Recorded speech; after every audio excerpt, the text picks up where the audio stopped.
Assalamualaikum warahmatullahi wabarakatuh. Innal hamdalillah nasta'inuhu wa nastaghfiruh wa na'udzu bihi min shururi anfusina wa min sayyiati a'malina. May yahdihillahu fala mudilla lahu wa may yudlil fala hadiya lahu. Asyhadu an la ilaha illallah wahdahu la syarika lahu wa asyhadu anna Muhammadan 'abduhu wa rasuluhul karim. Allahumma salli wa sallim ala nabiyyina al-Mustafa Muhammadin wa ala alihi wa ashabihi ajma'in. Amma ba'd. Rabbi shrah li sadri wa yassir li amri wa hlul 'uqdatam min lisani yafqahu qawli. Segala puji bagi Allah, kemudian salawat dan salam kepada Rasulullah, pada keluarga dan seluruh sahabat-sahabatnya. Jemaah salat subuh, bapak-bapak dan ibu-ibu yang dimuliakan Allah, insyaAllah, di pertemuan kita yang lalu kita sudah membahas salah satu daripada dosa besar, yaitu mencaci, melaknat angin, hujan atau apapun yang berbentuk cuaca. Jadi ketika datangnya makhluk-makhluk Allah ini lalu tidak sesuai dengan keinginan kita, maka kita mulai mencaci datangnya hujan, kita mencaci angin, mencaci petir atau apa saja yang berhubungan dengan cuaca, maka itu termasuk yang dilaknat oleh Nabi SAW. Karena Nabi mengatakan dalam hadis bahawa ada hadis qudsi, Allah mengatakan bahawa angin, hujan adalah miliknya dan dialah yang mengaturnya, juga Allah lah yang telah membolak-balikkan siang dan malam. Jadi ini termasuk perkara yang perlu kita jaga agar jangan keluar dari mulut kita cacian terhadap apa yang diberi oleh Allah Subhanahu wa ta'ala. Baik, kita lanjutkan. Dosa besar berikutnya yaitu qabulul hadiyah bisababi syafa'atihi, yaitu menerima hadiah karena menolong seseorang di saat kita berkuasa. Jadi judul yang diberi adalah qabul al-hadiyah, menerima hadiah. Kenapa menerima hadiah? Bisababi syafa'atihi. Jadi setelah memberi syafaat, dan syafaat itu bahasanya adalah memberi pertolongan, bantuan kepada orang, dan orang yang memberi syafaat sedang berkuasa untuk menolong orang tersebut, lalu dia menerima hadiah setelah menolong, maka hadiah itu kalau diterima menjadi haram. Nah, jemaah melakukan Allah, untuk lebih mudah kita cerna, salah satu praktek sederhana adalah apabila seseorang sedang menjabat pada suatu instansi dan dia punya kuasa dan dia punya teman. Nah, temannya ini kebetulan punya program, proyek yang mau diajukan proposalnya. Jadi kebetulan karena si pejabat adalah temannya, maka dia meminta tolong kepada pejabat ini. Dia minta tolong kepada temannya untuk meluluskan atau meloloskan proposal untuk proyek itu. Dan akhirnya si pejabat karena unsur pertemanan diloloskan, tanpa peduli apakah ada yang lebih berkompeten, apakah ada yang lebih bonafit, lebih berkualitas, tidak peduli, karena unsur pertemanan diloloskan. Nah, setelah mendapatkan proyek, walaupun tidak ada perjanjian di awal, si teman ini kemudian memberikan hadiah, karena sudah ditolong, memberikan hadiah. Nah, hadiah ini yang disebut oleh para ulama menjadi barang yang haram diterima, karena hadiah ini keluar dari hasil kekuasaan yang bisa menggeser orang, walaupun tidak disogok di awal, walaupun tidak dijanjikan di awal, tapi karena permainan antara seseorang yang dia layaknya tidak berhak mendapatkan itu, tetapi menjadi orang yang berhak, orang yang tertolong karena faktor pertemanan, dan temannya adalah pejabat. Dan ini biasa terjadi hari ini. Ya, tentu orang yang menolong pun mungkin sudah akan meraba bahwa kalau dia tolong, mungkin nanti di belakang akan berdatangan parcel, akan berdatangan hadiah-hadiah, ya. Dan ini adalah haram. Pada dasarnya saling memberi hadiah itu malah sunnah, ya. Pada dasarnya saling memberi hadiah sunnah.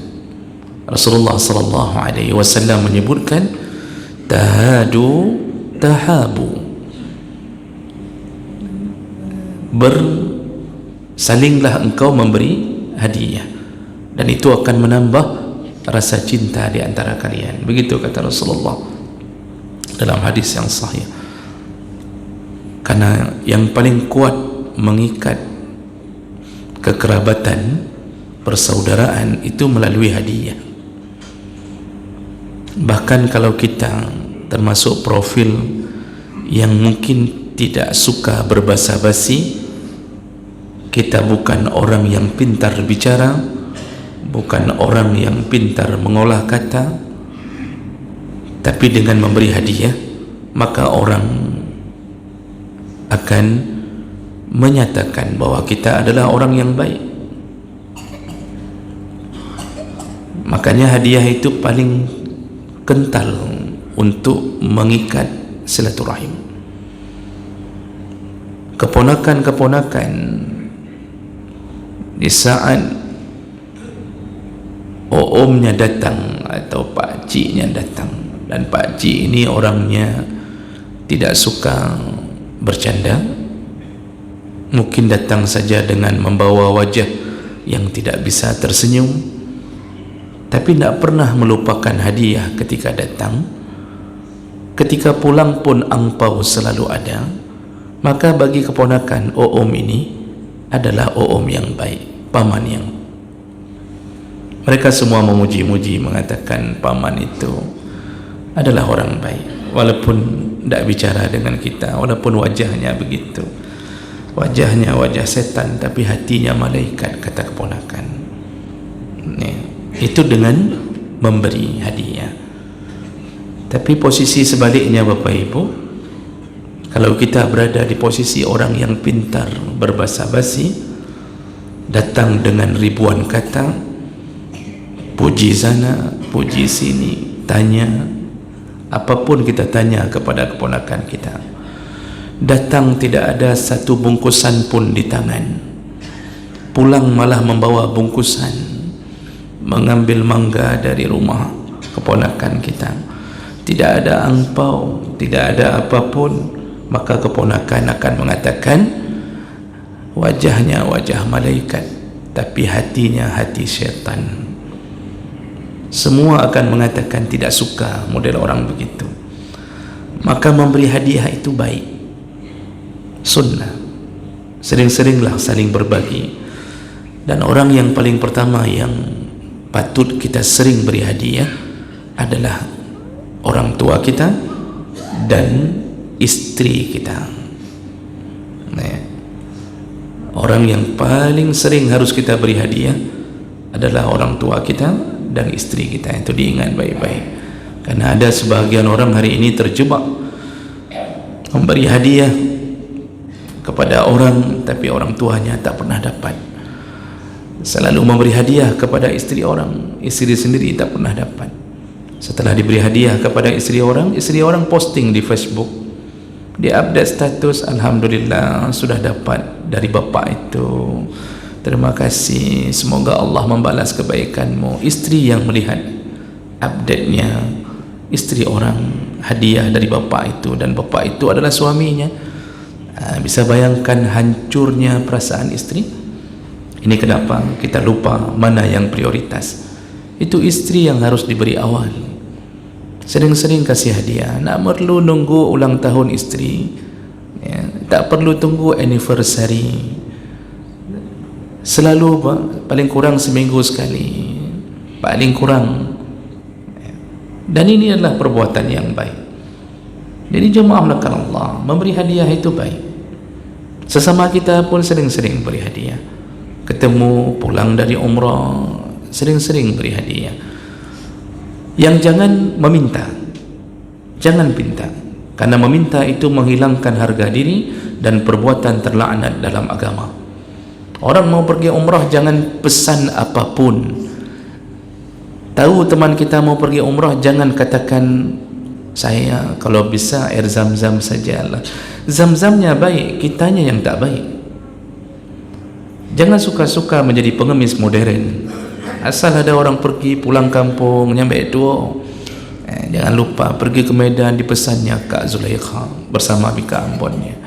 Pergi ke Banda Aceh dipesannya Kak Anah bersama adiknya. Itu selalu jadi pembicaraan. Jadi orang akhirnya diam-diam pergi selama ini, Pak.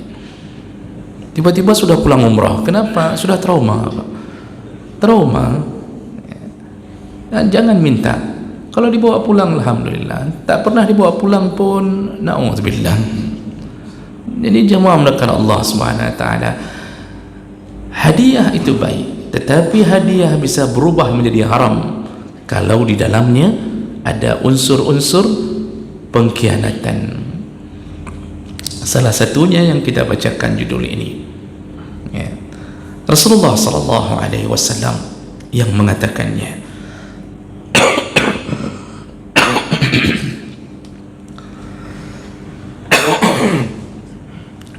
Kata Rasulullah, hadis dari Abi Umamah, Rasulullah mengatakan, man syafa'a syafa'atan li ahadin fa ahda lahu hadiyatan 'alayha faqabbalaha. Barang siapa yang menolong orang, kata Rasulullah, syafa'a itu menolong orang dalam keadaan dia sedang mampu dan berkuasa, maka disebut memberi syafaat ketika Allah berikan kepada orang yang berhak memberinya. Beda dengan kalimah a'ana yu'ainu, menolong. Itu menolong dalam kondisi apapun. Si miskin bisa tolong orang kaya, si kaya bisa tolong orang miskin, atau sesama teman saling tolong. Itu namanya aunun. Tapi kalau syafa' itu menolong dalam keadaan dia sedang diberi kuasa, maka kita beri syafaat di akhirat ketika kita diberi kuasa oleh Allah. Kalau tidak boleh. Fama tanfa'uhum syafa'atus syafi'in. Tidak ada guna syafaat dari seseorang, kata Allah, kecuali yang diberi kuasa. Ya, contohnya anak-anak yang pernah menjadi syahid, maka dia akan berkuasa untuk memberi syafaat kepada 70 orang saudaranya. Itu contohnya. Maka Rasulullah mengatakan, man syafa'a syafa'atan, barang siapa yang menolong orang atau memberi syafaat kepada orang lain, Fa'ahda lahu hadiyatan 'alaiha. Setelah ditolong, kemudian diberikanlah hadiah kepada orang yang menolongnya. Kenapa? 'Alaiha, dengan sebab pertolongan itu. Jadi teman yang punya proyek ini akan membawa amplop atau membawa satu motor atau sepeda gunung, dia bawa ke rumah dengan ucapan terima kasih sudah digolkan proyek kami. Mungkin kalau tidak ada bapak di sini, tidak mungkin kami dapat ini. Dia berikanlah hadiah. Apa yang terjadi? Faqabbalaha, kalau dia terima hadiah karena sedang berkuasa di saat itu, faqad ata baban aziman min abwabir riba, maka dia telah mendatangi pintu-pintu yang besar di antara pintu-pintu ar-riba. Dia telah datang ke salah satu daripada pintu riba. Ini hadis riwayat Abu Daud, Ahmad dengan derajat yang hasan. Nah, jemaah melakukan Allah Subhanahu wa taala.